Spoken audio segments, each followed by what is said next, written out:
আসসালামু আলাইকুম, সবাইকে স্বাগত জানাচ্ছি বিডিভিউজে। আপনাদের সঙ্গে আছি আমি শরফি দিবা। ইরান ও যুক্তরাষ্ট্রের মধ্যকার সাম্প্রতিক কূটনৈতিক যোগাযোগ আবারও মধ্যপ্রাচ্যের নিরাপত্তা রাজনীতিকে আলোচনার কেন্দ্রে নিয়ে এসেছে। ওমানের মাস্কাটে মধ্যস্থতাপূর্ণ যে বৈঠকগুলো হয়েছে সেগুলো থেকে স্পষ্ট হয়েছে দুই পক্ষই কথাবার্তা চালু রাখতে আগ্রহী, কিন্তু আলোচনা কোন সীমার মধ্যে থাকবে সে বিষয়ে তাদের অবস্থান কঠোরভাবে বিপরীতমুখী।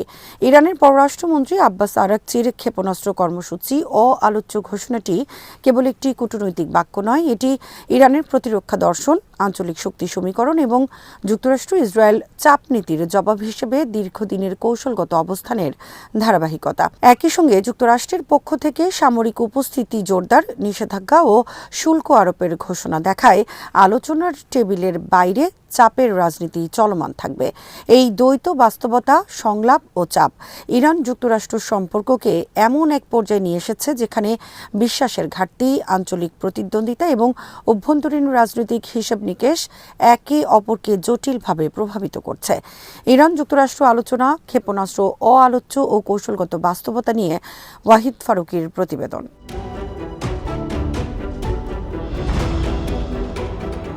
ইরানের অবস্থান বোঝার জন্য প্রথমে তাদের নিরাপত্তা দৃষ্টিভঙ্গি অনুধাবন করা জরুরি। ইরান নিজেকে এমন এক আঞ্চলিক পরিবেশে দেখে যেখানে যুক্তরাষ্ট্রের সামরিক ঘাঁটির চারপাশে বিস্তৃত, ইসরায়েল প্রকাশ্যেই সামরিক হুমকি দেয় এবং প্রতিবেশী কয়েকটি দেশ মার্কিন নিরাপত্তা ছাতার অধীনে রয়েছে। এই বাস্তবতায় তেহরানের কাছে ব্যালিস্টিক ক্ষেপণাস্ত্র কেবল অস্ত্র নয়, এটি একটি প্রতিরোধক ব্যবস্থা যা সম্ভাব্য আক্রমণকারীদের জন্য ব্যয়ের মাত্রা বাড়িয়ে দেয়। ইরানের যুক্তি হল, যে রাষ্ট্রের উপর দীর্ঘদিন ধরে নিষেধাজ্ঞা আরোপিত, আধুনিক বিমান বাহিনী গঠনে বাধা দেওয়া হয়েছে, তার জন্য ক্ষেপণাস্ত্র সক্ষমতা আত্মরক্ষার বৈধ উপায়।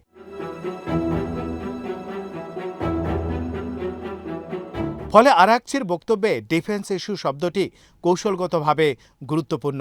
এটি ইঙ্গিত দেয় যে ইরান ক্ষেপণাস্ত্র প্রশ্নকে সার্বভৌমত্ব ও আত্মরক্ষার অধিকারের সঙ্গে যুক্ত করে দেখছে, যেটি কোনো বহিরাগত শক্তির সঙ্গে দর কষাকষির বিষয় হতে পারে না।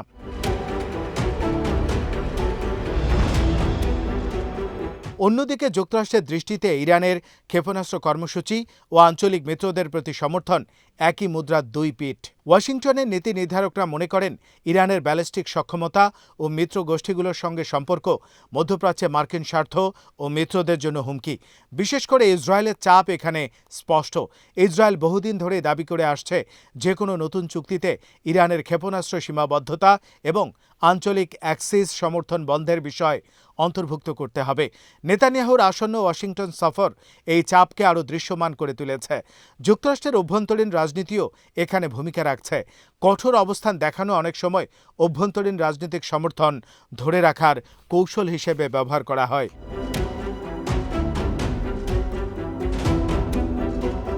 এই প্রেক্ষাপটে মাস্কাটের আলোচনাকে ভালো শুরু বলা হলেও বাস্তবতা হল বিশ্বাসের সংকট গভীর। আরাকচি নিজেই স্বীকার করেছেন, বিশ্বাস গড়ে তুলতে দীর্ঘ পথ পাড়ি দিতে হবে। অতীত অভিজ্ঞতা এই সংশয়ের ভিত্তি। পরমাণু চুক্তি থেকে যুক্তরাষ্ট্রের একতরফা সরে আসা ইরানের রাজনৈতিক অভিজাতদের মনে গভীর ক্ষত তৈরি করেছে।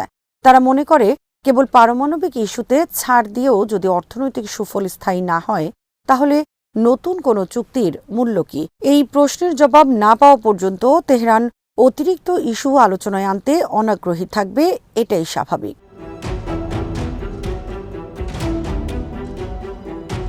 ইরানের অভ্যন্তরীণ জনমত এই অনড় অবস্থানকে প্রভাবিত করছে। তেহরানের সাধারণ নাগরিকদের মন্তব্যে যে হতাশা দেখা যায় তা নতুন কিছু নয়। বহু ইরানি মনে করেন অতীতের মতোই আলোচনা ফলহীন হবে, কারণ উভয় পক্ষই নিজেদের অবস্থান থেকে সরে আসতে চায় না।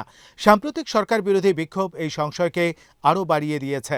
যুক্তরাষ্ট্র ও তার মিত্ররা হয়তো মনে করছে অভ্যন্তরীণ চাপের কারণে ইরান দুর্বল অবস্থানে আছে এবং এখনই ছাড় আদায় করা সম্ভব, কিন্তু এই ধারণা অনেক সময় উল্টো ফল দেয়। ইরানের রাজনৈতিক সংস্কৃতিতে বহিরাগত চাপের মুখে জাতীয়তাবাদী সংহতি জোরদার হওয়ার প্রবণতা রয়েছে, যা সরকারকে আরও কঠোর অবস্থানে ঠেলে দিতে পারে।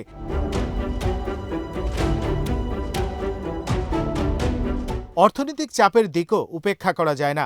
ট্রাম্প প্রশাসনের নতুন নির্বাহী আদেশ, শুল্ক আরোপের ঘোষণা এবং তেল রপ্তানি লক্ষ্য করে নিষেধাজ্ঞা ইঙ্গিত দেয় আলোচনার পাশাপাশি ম্যাক্সিমাম প্রেশার নীতি পুনরুজ্জীবিত হচ্ছে। যদিও এই নীতির কার্যকারিতা নিয়ে বিতর্ক আছে। ইরান গত কয়েক বছরে নিষেধাজ্ঞা মোকাবেলায় বিকল্প বাণিজ্যিক পথ, বিশেষ করে চীনের সঙ্গে সম্পর্ক জোরদার করেছে। বিশ্ব বাণিজ্য সংস্থার তথ্য অনুযায়ী চীনের সঙ্গে ইরানের বাণিজ্য উল্লেখযোগ্য। এটি প্রমাণ করে যে নিষেধাজ্ঞা ইরানকে পুরোপুরি বিচ্ছিন্ন করতে পারেনি, বরং নতুন ভূ অর্থনৈতিক সমীকরণ তৈরি করেছে। এই বাস্তবতায় যুক্তরাষ্ট্রের চাপ নীতি ইরানকে আলোচনায় আনলেও কাঙ্ক্ষিত রাজনৈতিক বড় ছাড় আদায় করা কতটা সম্ভব তা প্রশ্ন সাপেক্ষ।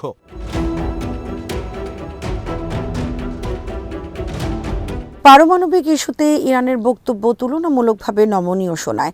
আরাকচি আশ্বস্তকারী চুক্তির কথা বলেছেন এবং জোর দিয়েছেন যে সমাধান কেবল আলোচনার মাধ্যমেই সম্ভব। তবে তিনি একই সঙ্গে অপরিহার্য অধিকার হিসেবে সমৃদ্ধকরণ চালু রাখার কথা পুনর্ব্যক্ত করেছেন। এটি একটি সূক্ষ্ম কূটনৈতিক ভারসাম্য। একদিকে ইরান আন্তর্জাতিক সম্প্রদায়কে আশ্বস্ত করতে চায় যে তাদের কর্মসূচি সামরিক উদ্দেশ্যে নয়, অন্যদিকে তারা এমন কোনো সীমাবদ্ধতা মানতে রাজি নয় যা তাদের প্রযুক্তিগত সার্বভৌমত্ব খর্ব করে। এই অবস্থান 2015 সালের চুক্তির অভিজ্ঞতা থেকে শেখা পাঠের প্রতিফলন।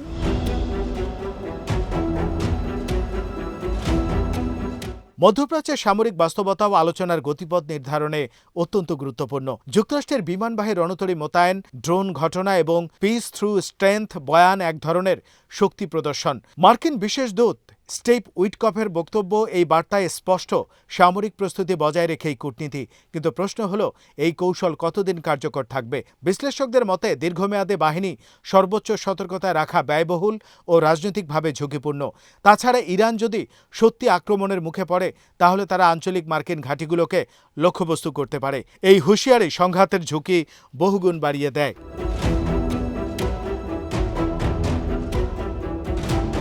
ইসরায়েলের ভূমিকা এই সমীকরণকে আরও জটিল করে তুলেছে। সাম্প্রতিক 12 দিনের যুদ্ধে ইরানের পারমাণবিক স্থাপনায় হামলা কেবল দ্বিপাক্ষিক উত্তেজনা নয়, বরং আঞ্চলিক যুদ্ধের সম্ভাবনাকে সামনে এনেছে। ইসরায়েল চায় যুক্তরাষ্ট্র আলোচনায় কঠোর শর্ত আরোপ করুক, যাতে ইরানের সামরিক সক্ষমতা দীর্ঘমেয়াদে সীমিত থাকে। কিন্তু যুক্তরাষ্ট্রকে একই সঙ্গে আঞ্চলিক স্থিতিশীলতা, জ্বালানি নিরাপত্তা এবং বৈশ্বিক কূটনৈতিক ভাবমূর্তি নিয়ে বিবেচনা করতে হবে। এই স্বার্থগুলোর ভারসাম্য রক্ষা করা সহজ নয়।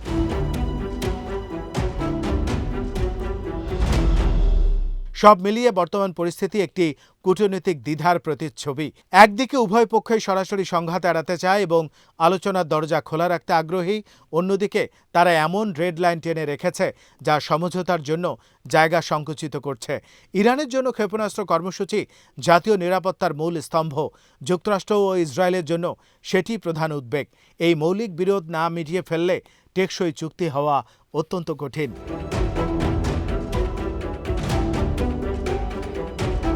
তবে ইতিহাস দেখায় কূটনীতিতে অচল অবস্থায় স্থায়ী নয়। বিশ্বাস গড়ে তুলতে সময় লাগে। ছোট ছোট আস্থাবর্ধক পদক্ষেপ প্রয়োজন। নিষেধাজ্ঞা শিথিলকরণ, স্বচ্ছতা বৃদ্ধি এবং আঞ্চলিক উত্তেজনা কমানোর উদ্যোগ হয়তো ধীরে ধীরে পরিবেশ বদলাতে পারে, কিন্তু তার জন্য উভয় পক্ষেরই সর্বোচ্চ দাবির বাইরে এসে বাস্তববাদী হিসেব কষতে হবে। অআলোচ্য অবস্থানগুলো যদি কেবল প্রতীকী লাল রেখা হয়ে থাকে, তবে ভবিষ্যতে সৃজনশীল কূটনীতির জায়গা তৈরি হতে পারে।